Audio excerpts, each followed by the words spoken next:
Right, guys, it's Jerningam here. I heard some news that Boris Johnson is going to build a bridge between Scotland and Northern Ireland in the sea, which is a pretty good idea. It'd probably stop the backstop in Northern Ireland. I never really would have thought about that. I mean, most people probably wouldn't have done. But anyway, I'm going to play the video and show you what's going to go on. So here we go. We're going to play it now. Hope you all enjoyed the video.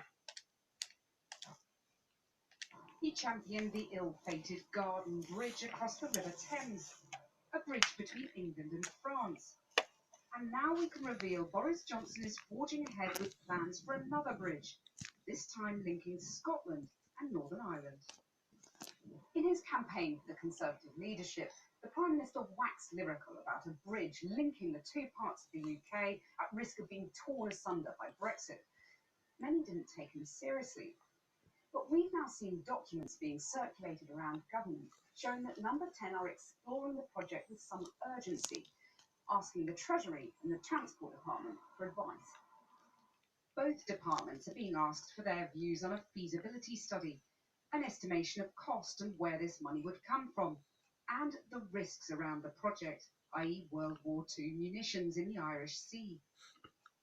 The documents reveal Department for Transport helpfully provided us with a factual paper on this subject after conversations between the DUP, the Conservatives' allies in Westminster, and former Secretary of State Chris Grayling earlier this year. This piece of work can therefore build on that original paper. Boris Johnson met his Westminster ally, the DUP leader Arlene Foster, today. The DUP believes a bridge could break the Brexit logjam by removing the need for a border in the Irish Sea. But the opposition warns the Prime Minister's enthusiasm for big infrastructure projects could end up wasting public money.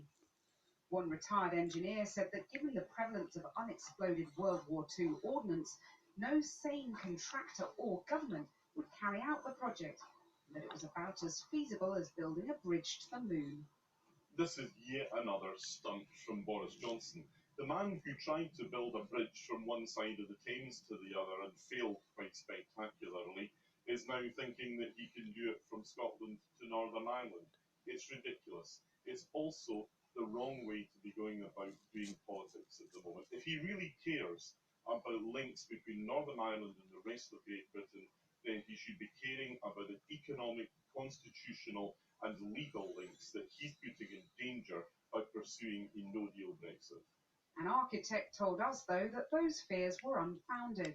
Well, there is always naysayers everywhere, and my answer to them is that we should carry out this feasibility study and to show that Britain and the UK has the capability and the wherewithal and the ingenuity to carry out such a tremendous engineering project, which would have worldwide recognition. So there are always naysayers, and there are always people who say, well, we can't afford it. But such a project could be potentially tremendous for the country and show us as a forward-looking and thinking country. Boris Johnson has castigated anti-Brexit gloomsters and doomsters, and during the leadership contest defended the Celtic Bridge, despite a potential price tag of 15 billion or more. I'm an enthusiast for that idea. I'm going to put it out. I'm an enthusiast for that idea. I think it's a good idea. With infrastructure projects, finances is not the issue, or not. The issue is political will. The issue is getting the business community to see that this could be something that works for them. The issue is getting popular demand and popular consent for a great infrastructure project, and that is why you need Stormont. A bold plan to boost business or a bridge too far? Number 10 told us tonight they were looking at a variety of projects to bolster the union. Well, tonight, Downing Street gave us a statement which said that government regularly commissions work to examine the feasibility of projects. During the leadership campaign, candidates spoke about a number of issues which resulted in Number 10 commissions ahead of a new Prime Minister taking over.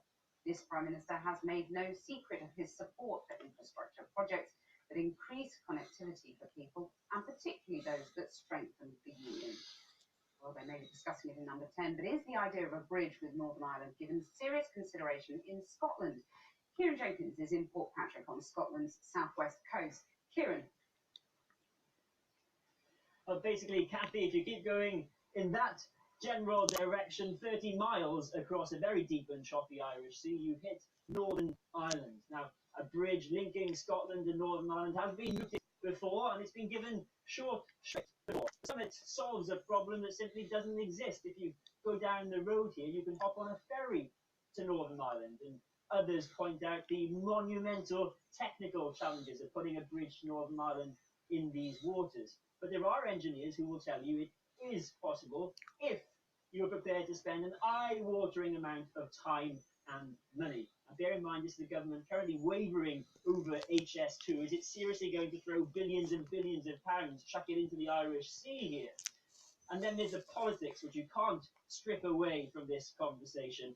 This idea has long been championed by the DUP, important Brexit allies of the former and current Prime Minister. And as we learned in those leaked emails, the DUP and UK governments have been talking about this idea this year. Now, a senior source at the Scottish government tells me, to their knowledge, they were not included in those discussions, and they would absolutely expect to be. And they say if this is about Brexit, well, then it solves nothing, because if you avoid a hard border in the Irish Sea, you'd essentially be nudging the problem 30 miles along some very expensive tarmac. Kieran, thanks very much. Well, earlier I spoke to the Scottish National Party MP, Hannah Bardell, and I began by asking her if she thought a bridge was a good idea. This project has merits and is worth consideration, and we will always look in Scotland as to how we can build relationships with other countries and, of course, Ireland. But it's very important that any project doesn't get caught up in the catastrophic brand that Boris has. And he, is somewhat hypocritical, I think, and it seems somewhat ironic that this is a Prime Minister talking about building bridges when all he can do is burn them. So it sounds a bit like you would give him your backing if he'd let you build it. I can't speak for the details of this. I think that that would have to be looked at. Just a minute, guys. The TV is going to turn itself off. Again, do apologise. The TV wants to turn itself off again. Don't know why it's doing that.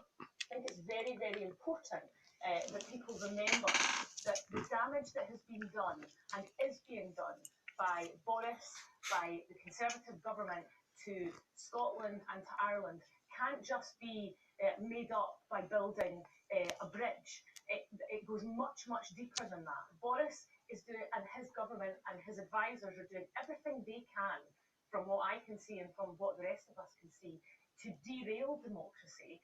And I wouldn't frankly trust them to build a Lego bridge.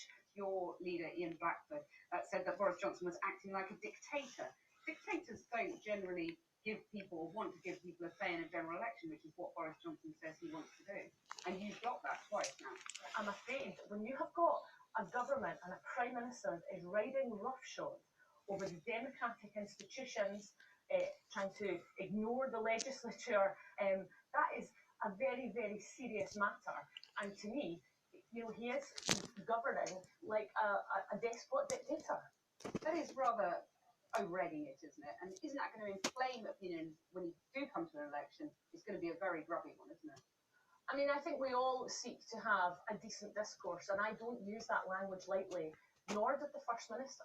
How would your First Minister, Nicola Sturgeon, get along with Jeremy Corbyn if you end up holding the balance of power and the two of them are in government together? I mean, we have said that we will work with others, we will work progressively across Parliament, and I think we will do everything we can to work with others to make sure that Scotland is represented at Westminster for as long as we are there. If the Brexit chaos shows anything, it's how important it is for Scotland to be an independent country, to be able to have its voice heard, and to be able to stand on the global stage and not have its reputation damaged by the reckless nature and the reckless actions of Boris and the Conservative government.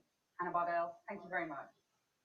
Well, that was very interesting news, as one would say to me.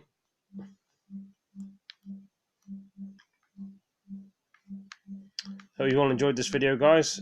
Give it a like, give it a comment, and tell your friends about it. And I'll see you in the next broadcast, or next stream. Take it easy, guys. Peace.